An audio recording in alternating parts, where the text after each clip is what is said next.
CBI पे मैं अगर ऑफ रिकॉर्ड बताऊं तो सीबीआई पे मतलब बहुत ज्यादा हमें वो नहीं है भरोसा कि हमारी सरकारें कितनी निकम्मी है, कितनी नकारा है। पहले आप उसको अरेस्ट कीजिए, फिर जांच कीजिए और जांच सीबीआई को दीजिए। कि जो हमारी गूंगी बहरी सरकारें हैं, वीआईपी का नाम सामने आ गया है, एक आश्वासन तक नहीं आया है मुख्यमंत्री का, पर सबूत मिटाने के जुर्म में वो इस औरत को ना कि इस्तीफा होना चाहिए या यहाँ से निकाल देना चाहिए पार्टी से। मुझे लगता है उनकी गिरफ्तारी होनी चाहिए, जेल होनी चाहिए। बाहर आते ही एक आरोपी ने एक और हत्या के सत्ता के ही लोग आरोपी हैं। पहले तो सबसे बड़ा सवाल ये है कि आरोपी उन्हीं की पार्टी के हैं। हमारे देश की जो कोर्ट है आजकल कुत्तों पे संज्ञान ले रही है। जी का धन्यवाद करती हूँ कि आप इस बहुत ही महत्वपूर्ण मुद्दे पे, जो कि हमारे देश की बेटियों की बात है, स्पेशली हमारी उत्तराखंड की बेटियों की बात है, और जिनके साथ ऐसे जघन्य अपराध हो गए, न जाने वो कितनी सारी बेटियां हैं, पर दो तो हमारे सामने ही हैं।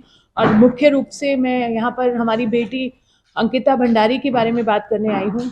और जैसा कि आप सभी को वो केस मालूम है, जिस दिन ये केस हुआ और जब ये मीडिया में हाईलाइट हुआ, और हमने अपने सोशल मीडिया के हैंडल के थ्रू भी इसको काफ़ी कोशिश की इसको आगे बढ़ाने की, क्योंकि बहुत ही विभत्स तरीके से उस बच्चे के साथ बर्ताव हुआ, उसे मार दिया गया। तो तब मैं देहरादून में ही थी और तब भी हमने इसको काफ़ी उठाया और काफ़ी टीवी चैनल्स पे आप ही लोगों के थ्रू हमने इसको काफ़ी बढ़ चढ़ कर हमने इसको मद्देनज़र रखा हमारी सरकारों की, जो हमारी गूंगी बहरी सरकारें हैं, ताकि वो इस पर थोड़ा संज्ञान ले। पर हमारा दुर्भाग्य ये रहा कि संज्ञान अच्छे तरीके से लेने के लिए कि न्याय बेटी को मिले, उसकी विपरीत उन्होंने काम किए। और उन्होंने जिस तरह से उस दिन भी हम यहाँ थे जब वो बुलडोजर वाली कार्रवाई हुई, तो तथ्यों को मुझे बहुत शुरू से बताने की यहाँ पर ज़रूरत नहीं है। मुझे नहीं लगता हम में से कोई भी ऐसा यहाँ है जो इस बेटी के तथ्यों को नहीं जानता है। पर अभी हम जो इस प्रेस वार्ता के लिए यहाँ पर आए हैं, हमारे मुख्य उद्देश्य ये हैं कि अभी फिर से जो उर्मिला सनावर ने जो खुलासे किए हैं, और उसके बाद भी अगर सरकारें सीबीआई जांच नहीं कर रही हैं, कहीं ना कहीं ये दर्शाता नहीं है कि वो सिर्फ फेलियर हैं और हमारी बेटी को उन्होंने बहुत बुरी तरह से फेल किया है, अंकिता भंडारी को। मुझे लगता है वो इसमें लिप्त है। और अब तो बहुत ही ज़्यादा एविडेंट हो गया है, जिस तरह से ये वीआईपी का नाम सामने आ गया है, उस इंसान का नाम आने के सामने भी कम से कम एक आश्वासन तक नहीं आया है मुख्यमंत्री का, जो कि बहुत बोलते थे कि यहाँ पर हमारी बेटियों को न्याय मिलेगा। या इस पर्टिकुलर केस में उन्होंने बोला, देखो मैंने बुलडोजर चलवा दिया है, मैंने अपनी कार्रवाई कर दी है। बुलडोजर चलाने से कार्रवाई नहीं होती है, बुलडोजर चलाने से सबूत मिटते हैं। और वो जो महिला सबूत मिटाने में उस समय खड़ी थी वहां पर, रेनू बिष्ट, मुझे लगता है कि हमने बहुत ही उनको पोलाइटली हैंडल किया है। हम सब ने सिर्फ उनका नाम उजागर किया, पर सबूत मिटाने के जुर्म में वो इस औरत को ना कि इस्तीफा होना चाहिए या यहाँ से निकाल देना चाहिए पार्टी से। मुझे लगता है उनकी गिरफ्तारी होनी चाहिए। मुझे नहीं मालूम है किस तरह से कानून काम कर रहा है या हमारी मांगे सही तरह से नहीं पहुंच रही हैं। इन महिला का तो कम से कम गिरफ्तारी मिनिमम बनता है। सबूत मिटाने के बहुत सारे आईपीसी सेक्शन जो अब की बीएनएस में कन्वर्ट हो चुके हैं, उनको जेल होनी चाहिए। पहला तो मेरा यही डिमांड है। दूसरा, सीबीआई जांच की जो बात हम शुरू से बोल रहे हैं अंकिता भंडारी केस में, वो आज तक सीबीआई जांच नहीं हुई। पर अब ये हाई टाइम है, जबकि हमको सामने से नाम मालूम है उस शख्स का, तो क्यों नहीं सीबीआई जांच हो रही है। मेरी अंकिता के पिता से अभी बात हुई थोड़ी देर पहले भी की, क्योंकि वो आ नहीं पाए, तो उन्होंने बताया कि उन्हें क्या क्या समस्याएं झेलनी पड़ रही हैं। उन्होंने मुझे बताया कि कानूनी प्रक्रिया में आज तक पुलकित आर्या और उसके साथियों की कॉल डिटेल्स अभी तक पेश नहीं किए गए हैं। हालांकि 2 साल ट्रायल चलने के बाद जहां पर उनको सजा हुई है, आज तक कॉल डिटेल्स वहां पर प्रेजेंट नहीं किए गए। बहुत सारी चीजें हैं, वो आर्थिक मंदी से भी गुजर रहे हैं, उनको आज तक कोई सहायता नहीं दी गई। जो बड़े बड़े प्रॉमिस, जो वादे इन्होंने किया, आज तक उनको पूरा नहीं किया गया।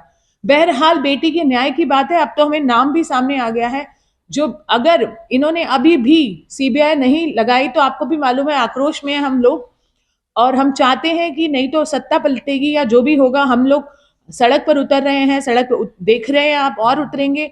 पर हमें न्याय चाहिए इस बेटी के लिए, और सीबीआई जांच इज द लीस्ट वो जो कर सकते हैं इस केस में। और कम से कम ये 2 इंसानों के नाम जो मैंने बताए हैं, रेनू बिष्ट और जो ये वीआईपी जिसका नाम सामने आया है, उसको इमीडिएट अरेस्ट किया जाए, इन्वेस्टिगेट किया जाए। कभी भी कोई रेप पीड़िता का मामला होता है, पहले अरेस्ट होता है, फिर इन्वेस्टिगेट होता है। ये लॉ में जो चेंज आया था निर्भया केस के बाद, जस्टिस वर्मा रिकमेंडेशंस के बाद जो चेंजेस आए थे, उसमें ये तथ्य, ये एक लॉ है। हम कोई एहसान, हम कोई नहीं वो हम पे एहसान कर रहे हैं, हम अपनी हक मांग रहे हैं। पहले आप उसको अरेस्ट कीजिए, फिर जांच कीजिए और जांच सीबीआई को दीजिए। ये हमारे मोटी मोटी जो हमारी डिमांड है ये है। दूसरा, एक और केस के वक्त तरफ मैं आपका ध्यान आकर्षित करना चाहती हूँ। लगभग कुछ वर्ष पहले इसी प्रेस कॉन्फ्रेंस रूम में मैं इसी जगह पर हमारी एक और बेटी के न्याय के लिए यहाँ आई थी, जब सुप्रीम कोर्ट ने एक्विटल दे दिया था हमारे छावला गैंग रेप केस की, हमारी उत्तराखंड की निर्भया के केस में। आप सभी को यहाँ मालूम होगा कि वो पिता और माता हमसे कब से जुड़े हुए हैं। जब से ये केस हुआ तब से मैं पर्सनल तौर पर और मेरी संस्था उनको सपोर्ट करते आए थे। पर सुप्रीम कोर्ट में इस फैसले के बाद हम बहुत ज़्यादा आहत थे, क्योंकि जिस तरह की बर्बरता उस बेटी के साथ हुई थी, आप सभी को मालूम है। आपको बताने की जरूरत नहीं है कितनी मतलब बुरी हालात में उस बेटी का गैंग रेप करके उसे मार दिया गया था। उस केस में ओपन एंड शट केस था और उसमें लोअर कोर्ट ने फांसी दी, हाई कोर्ट ने फांसी दी, सुप्रीम कोर्ट ने फांसी को आजीवन कारावास ना करते हुए उल्टा एक्विटल कर दिया। हम लोग सोच रहे थे कि अगर आजीवन कारावास भी करेंगे तो हम बहुत आंदोलन करेंगे, पर उन्होंने तो सीधा उन्हें बाइज्जत बरी कर दिया। बाहर आते ही एक आरोपी ने एक और हत्या, एक मर्डर कर दिया। हमने बहुत ज्यादा गुहार लगाई सुप्रीम कोर्ट में, हमारी सारी रेमेडीज हम खत्म कर चुके हैं, रिव्यू पिटिशन डाल चुके हैं। उसमें भी हम चाहते हैं कि एक नई सिरे से उसकी जांच हो, क्योंकि ये तो कंफर्म है कि उस बेटी का बलात्कार हुआ, पोस्टमार्टम में आया और उसकी हत्या की गई। अगर ये आरोपी नहीं ढूंढ के दे पा रही है, चाहे वो केंद्र सरकार हो, चाहे यहाँ से राज्य सरकार का कोई लेना देना नहीं, पर फिर भी अगर वो नहीं ढूंढ के ला पा रहे हैं हमारी बेटियों को, बेटी के आरोपियों को, तो मुझे लगता है ये सरकारों का बहुत बड़ा फेलियर है। चाहे वो केंद्र सरकार हो, चाहे यहाँ उत्तराखंड की राज्य सरकार हो। अंकिता भंडारी केस में हमारी बेटियां इस तरह से प्रताड़ित होती जा रही हैं। रेप, मर्डर, गैंग रेप, इतनी ज्यादा ये चीजें बहुत कॉमन होती जा रही हैं। स्पेशली उत्तराखंड की बेटियों के लिए मैं ये बोलना चाहूंगी कि वो दूर दराज आती हैं यहाँ काम करने, यहाँ या अन्य शहरों में जो आती हैं, बहुत ज्यादा उनको मतलब हरासमेंट, सेक्सुअल हरासमेंट, ये सब फेस करना पड़ता है। आज तक मैंने खुद ऑडिट किया है उत्तराखंड के किसी भी काम के स्थल पर जहाँ ज्यादातर होटल्स हैं, वहां पर बच्चियों की सुरक्षा, जो कि दूर दराज पहाड़ों से आती हैं, उनके लिए सेफ्टी के कोई मेजर नहीं है। यहाँ तक विशाखा गाइडलाइंस के अकॉर्डिंग जो पॉश कमेटी होनी चाहिए, prevention of sexual harassment at work place, वो तक नहीं है। इससे क्लियर पता चलता है कि हमारी सरकारें कितनी निकम्मी हैं, कितनी नकारा है, और यहाँ तक कि मैं बोलूं तो ज्यादातर क्राइम में अब शामिल है, जो कि उजागर हो गया है। एक बात और सामने आई है, उर्मिला जी का अकाउंट हैक कर लिया गया है। वो अभी 2 दिन से अंडरग्राउंड है, या वो उनकी जान को खतरा है। हम चाहते हैं कि उनकी जान को भी जो खतरा बना हुआ है उसके लिए उनको सुरक्षा मिले। उन्होंने एक बहुत बड़ा काम किया है, ये इसको उजागर किया है, जो भी परिस्थितियों में किया है वो अलग बात है, पर उन्होंने इस चीज को सामने लाया, तो उनकी सुरक्षा के लिए भी हमें हमारी जिम्मेदारी बनती है, और जो तथ्य उन्होंने बोले हैं उसके ऊपर कार्रवाई चाहिए। ये सिर्फ एक सोशल मीडिया पोस्ट समझकर इग्नोर करने वाली सरकारें अगर गूंगी बहरी हो गई हैं, तो उनको जगाने का काम हमारे जैसे एक्टिविस्ट करेंगे और हमारे जैसी जनता करेगी, आप जैसे मीडिया के भाई करेंगे। मैं आप सभी से हाथ जोड़ के निवेदन करती हूँ कि पत्रकारिता तो आप डेफिनेटली कर रहे हैं, तभी आप यहाँ हैं, क्योंकि आप इस मुद्दे को लेकर गंभीर हैं, पर बेटियां हम सबकी हैं, और उत्तराखंड की बेटी के न्याय के लिए आप हमसे वैसे भी एक स्पिरिट के तौर पर भी जुड़िए, और इस बात को तब तक उठाते रहिए जब तक हमारी ये गूंगी बहरी सरकारें सुन ना ले। और मैं ये भी बोलना चाहूंगी, अगर दिल्ली में अगर हमसे पूछा जाता है, मैं क्योंकि निर्भया समय से इन कार्यों में लगी हूं, तो तब हमने पूरी सत्ता पलटवा दी। उस केस के बाद आपने देखा कि किस तरह से आक्रोश था हमारी बहनों का। तब केंद्र में जो भी सरकार थी, हमने उसके विरुद्ध काम किया। आज यहाँ पर अगर कोई और शासन है, क्योंकि हम सवाल तो उन्हीं से पूछेंगे जो सत्ता में है, और यहाँ तो एक कदम आगे यहाँ के सत्ता के ही लोग आरोपी हैं। हमारी बेटी जिस तरह से इन्हीं लोगों के बीच में, ये जो गिद्धों की तरह आप सोच सकते हैं, नोचने के लिए इस बेटी को आंख लगाए थे।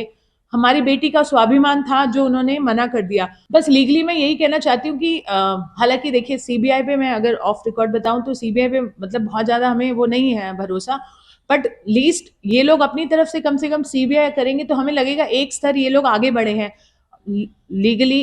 तो अभी ये कोर्स चलेगा, बट ये उसको टाइम बाउंड दृष्टि से अगर ये कर दें, 2 साल तो इन्होंने लगा दिए लोअर कोर्ट में, इसको सुप्रीम कोर्ट के एक जज के निरीक्षण में अगर ये जल्द से जल्द एक टाइम बाउंड कमिटमेंट कर दें तो मुझे लगता है उससे बड़ा इसमें अचीवमेंट नहीं होगा, क्योंकि ऐसे तो सालों साल चलेंगे। हमारे चावला गैंग रेप केस में भी 9 साल 10 साल के बाद उन्होंने एक्विटल दे दिया, तो क्योंकि मामला ठंडा हो जाता है, उन्हें लगता है लोगों की जो भावनाएं हैं वो भी थोड़ी फिजल आउट हो जाती है, तो हम नहीं चाहते ये हो। हमें आप समय दें, वो 1 साल 2 साल, और ये सब हो पॉसिबल है क्योंकि ये सब रिफॉर्म्स हुए हैं निर्भया के बाद। तो हम ऐसी कोई चीज़ नहीं मांग रहे हैं या हम कोई भीख नहीं मांग रहे हैं, हम अपना हक मांग रहे हैं। और अगर आप बेटियों को न्याय नहीं दे सकते हैं 1 साल के भीतर भीतर, तो मुझे लगता है फिर इनको रिजाइन कर देना चाहिए। किसी का हक नहीं बनता सत्ता में बैठ के, अगर आप फेलियर हैं, अगर आप इतना भी लीड नहीं कर पा रहे हैं कि आप न्याय व्यवस्था को ठीक नहीं कर पा रहे हैं या कोर्ट कचहरी बढ़ा नहीं पा रहे हैं, जजेस को नहीं बढ़ा पा रहे हैं, एक्सपर्ट लोगों को हायर नहीं कर पा रहे हैं, तो I think it is a failure of the government. And उनको इस चीज़ को मद्देनजर रखते हुए हमें एक प्रॉमिस चाहिए, उनसे एक शपथ चाहिए, वादा चाहिए। पहले तो सबसे बड़ा सवाल ये है कि आरोपी उन्हीं की पार्टी के हैं, तो हमें सबसे पहले तो ये निष्कासित करें, जेल डालें। ये जो 2 नाम मैंने लिए तो ये तो जेल जाने लायक है। उसके बाद इन्वेस्टिगेशन हो तो लीगली मुझे लगता है ये हमारा भरोसा बैठेगा कि ये सरकारें बेटी बचाने को, बेटी बढ़ाने को सच में सीरियस है। नहीं तो धामी का इस्तीफा होना चाहिए। अगर नहीं हुआ तो मुझे लगता है कि ये हमारे लिए शर्मनाक बात है कि हम ऐसे लोगों को चुनते हैं। मैम, शर्मा आजकल से मैम, मैं ये जानना चाहूंगा कि जब भी हम सवाल करते हैं सरकार से सीबीआई इंक्वायरी को लेकर, तो सरकार का हमेशा ये रिस्पॉन्स रहता है कि हाई कोर्ट ने एसआईटी की जांच को सेटिस्फैक्टरी बताया, सुप्रीम कोर्ट ने एसआईटी की जांच को सेटिस्फैक्टरी बताया, तुम सीबीआई में जांच क्यों होते हैं? तो लीगली अंकिता की फैमिली के पास क्या ऑप्शंस हैं, या जो एक्टिविस्ट हैं आप लोगों के पास लीगली क्या ऑप्शंस हैं? क्या दोबारा से आप लोग रिव्यू पिटीशन डालने का विचार बना रहे हैं? जी, अभी मेरी माँ उनके पिताजी से भी बात ये हो रही थी कि अगर वो चाहते भी हैं सीबीआई जांच हो, हमने भी एक्सपर्ट से बात की। जैसा कि मैंने बोला, सीबीआई पे बहुत बहुत भरोसा तो नहीं है हमें, पर लीस्ट हम यही चाहते हैं कि एक एजेंसी आएगी तो माता पिता को भी संतावना मिलती है कि हाँ, एक थर्ड एजेंसी भी इस पे कार्यरत है और उससे बहुत फर्क पड़ेगा। बट टेक्निकली अभी जो मैं ये चाहती हूँ कि वीआईपी गिरफ्तार हो और ये रेणु बिष्ट भी गिरफ्तार होनी चाहिए, क्योंकि ये मांग यहाँ हुई नहीं है, पर टेक्निकली अगर आप देखें तो उसका बहुत महत्व है। मैम, उर्मिला सनावर ने जो बातें कही हैं उसको सरकार बहुत ज्यादा सीरियसली नहीं ले रही है। क्या आप इसके लिए कोई पहल करेंगे जिससे कोर्ट इसका संज्ञान स्वयं ले? देखिए, अब तक तो कोर्ट को ले लेना चाहिए था। हमारे देश की जो कोर्ट है आजकल कुत्तों पे संज्ञान ले रही हैं, स्वतः संज्ञान ले रही हैं कि कुत्ते यहाँ नहीं घूमने चाहिए, कुत्ते वहाँ नहीं घूमने चाहिए। मुझे तो हैरानी हो रही है कि देश की बेटियों के साथ इतनी बर्बरता हो रही है और वो अभी इसमें संज्ञान लेने का सोच रही हैं। कोई भी सभ्य समाज में, कोई भी सो कॉल्ड डेवलपिंग नेशन में ये खुद ही स्वतः संज्ञान ले लेना चाहिए था। और मैं ये नहीं कहती कि हर वीडियो पे आप सीरियसली लो, बट उसने कुछ तथ्य दिए हैं, वीडियो रिकॉर्डिंग्स दिए हैं। हम ये भी नहीं कह रहे हैं कि आप इमीडिएट उस पर जंप करें, कम से कम जांच के घेरे में तो लें। कम से कम, जैसा कि मैंने बोला, नया लॉ यही कहता है, जो कि आफ्टर निर्भया मैंने तो नहीं बनाया, कि आप गिरफ्तारी करके आप जांच कीजिए, अगर निर्दोष हो तो छोड़ दीजिए, बट कम से कम जांच तो कीजिए। अगर आप जांच भी नहीं करें तो आप सीधा सीधा आरोपी को बचा रहे हैं और आप नहीं चाहते कि और बड़े खुलासे हों, क्योंकि वो जेल जाएगा तो उसे खुलासे करने पड़ेंगे। योग्यता आप कह रही है कि इसमें जांच हो, लेकिन पुलिस तो कह रही है कि जनता के पास में अगर कोई एविडेंस है, कोई साक्ष्य है तो वो दीजिए। जिनको साक्ष्य जुटाने थे वो जनता से साक्ष्य मांग रही है। वही मैं आपको बोलने वाली थी, कैसे न्याय होगा? मैं वही कह रही हूँ कि वो साक्ष्य हमें, फिर मैंने मतलब हम क्यों वोट देते हैं ऐसी सरकारों को, और हम क्यों अपने टैक्स पेयर के पैसे देते हैं पुलिस को? फिर हम ही कर लेंगे ना। अगर हमें ही जांच करनी है तो वो तो उन्होंने, एक महिला ने इतना बड़ा हिंट दे दिया, उसके बावजूद अगर पुलिस कार्रवाई नहीं कर पा रही है तो वो सभी इस्तीफा दे दें जो कह रहे हैं कि जनता करे। हम तो इसलिए सड़कों पे उठे हैं, हमको आने का शौक थोड़ी ना है कि मैं दिल्ली से यहाँ आ रही हूँ या मैं सड़कों पे बैठ रही हूँ या इतना समय हम लोग निकाल रहे हैं। हमको कोई शौक नहीं है कि हमारी अगर बेटियों को न्याय मिल जाता। पहली बात तो ऐसा होना ही नहीं चाहिए।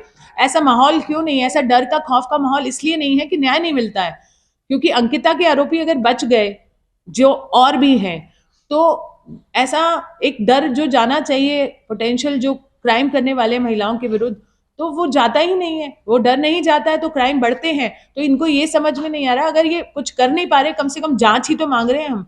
तो वो अगर ये जांच नहीं कर पा रहे हैं तो इन्हें सबको जो ये बोल रहा है उनको रिजाइन कर देना चाहिए और घर पे बैठ जाना चाहिए। योगिता जी, अगर सीबीआई जांच नहीं होती है तो अगला स्टेप आपका क्या होगा? देखिए, हम लोग सीबीआई जांच, मैंने जैसे बोला, कोई हम भीख नहीं मांग रहे हैं, ये हमारा अधिकार है। अगर ये नहीं मिलेगा तो हम जैसे जैसे आप देख रहे हैं आंदोलन बढ़ता जा रहा है, लोग जुड़ रहे हैं और डेफिनेटली आप देखेंगे आगे आने वाले समय अगर धामी का इस्तीफा भी हमें चाहिए, ये नहीं कि सिर्फ सीबीआई जांच चाहिए। उन्होंने इस बेटी को बहुत बुरी तरह से फेल किया। अगर कोई भी सरकार होती यहाँ पर, सपोज कोई और सरकार होती और ऐसा ही वाकया हुआ होता, तब भी मैं यहाँ बैठ के यही बोल रही होती कि अगर मुख्यमंत्री जो हमारा घर का, एक कहते हैं ना घर का पिता होता है, अगर वो बेटी को नहीं बचा पा रहा है तो उसको इस्तीफा दे देना चाहिए।